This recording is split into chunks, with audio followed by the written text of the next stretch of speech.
Hey there, everyone. Hope you're all having a great day.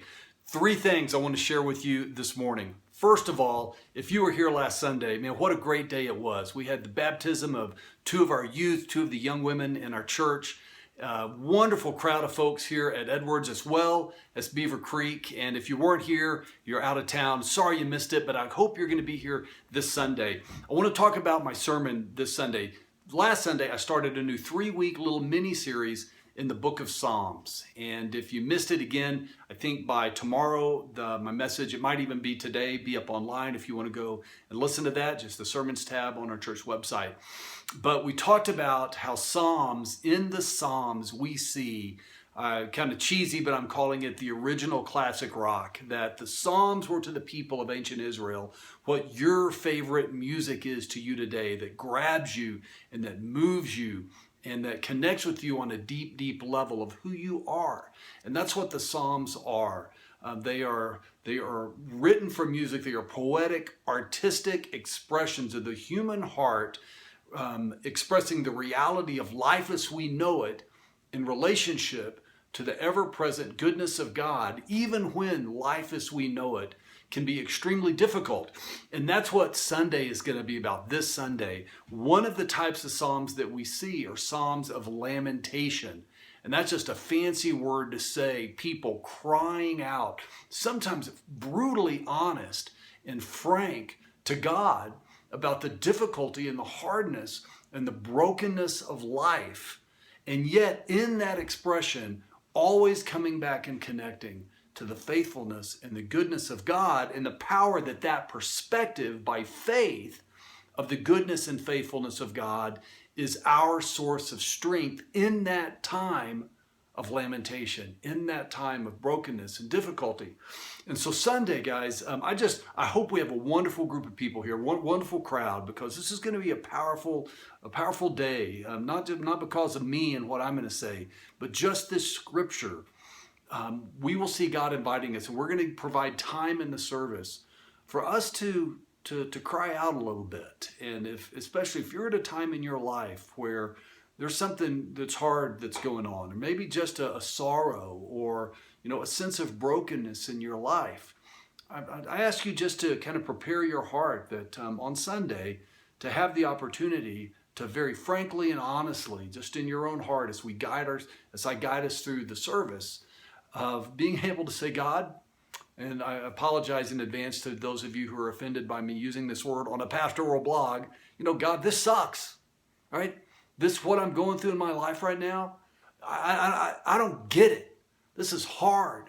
How do I understand your goodness with this difficulty that I'm experiencing? And yet, God, by faith, and maybe just by faith alone right now, Lord, I confess and I hold on to that underlying truth and foundation of my life that you are good and that you are God. And Lord, help me to bring that reality to bring life to me in the midst of this brokenness and this difficulty, maybe the sadness that I find myself in at this juncture of my life.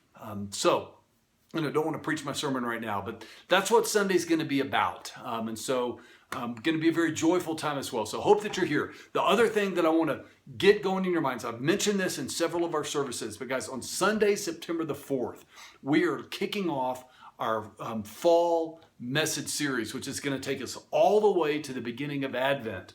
This right here is a study book of mine, Henry Blackaby's Experiencing God. This is my book that I did almost 30 years ago. Not quite that long.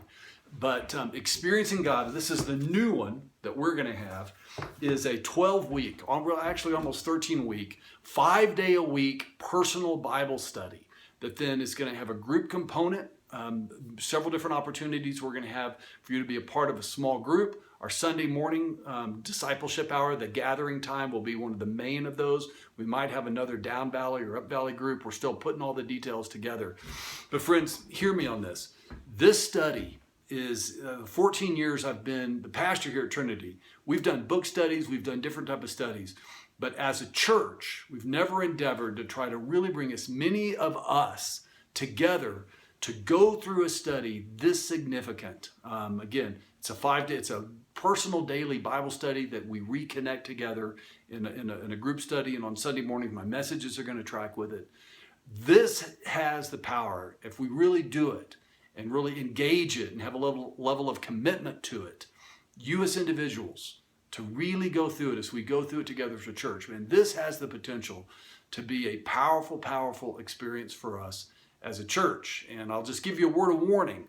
I have known people who did major changes in their lives because of what God said to them and how they engaged and how they grew as a believer when they went through this Experiencing God study. You know, there's lots of study stuff out there for believers today. Experiencing God, this was one of the original, again, multi-day, you know, it's multi-week personal discipleship studies that lay the foundation for many, many more studies that have come since then. And so it's going to be a rich experience. I'm encouraging all of us to participate. Again, more information is going to be coming out. Starting this Sunday, we're going to have different ways for you to sign up and say, yes, I want to participate. We're going to be buying the study books in bulk so we can get them a little cheaper, but they're probably going to be around 10 to 12 bucks. We'll give you that specific information very, very soon. But if you're a part of it, you're going to need to get a book. You'll pay the church for it when you get it. And we are starting this Sunday, September the 4th. So, be in prayer about this. It's going to be a great experience for us as a church body, and I would love to see as many of us as possible really say, I will commit to participate in this. So, wow, 7 minutes on my blog today. This is a bit longer, but guys, thank you so much. Have a great rest of your week. If your kids are some of the ones going to college this week, as mine is, praying for you, right there with you. Guys, I love you, and we'll talk to you soon.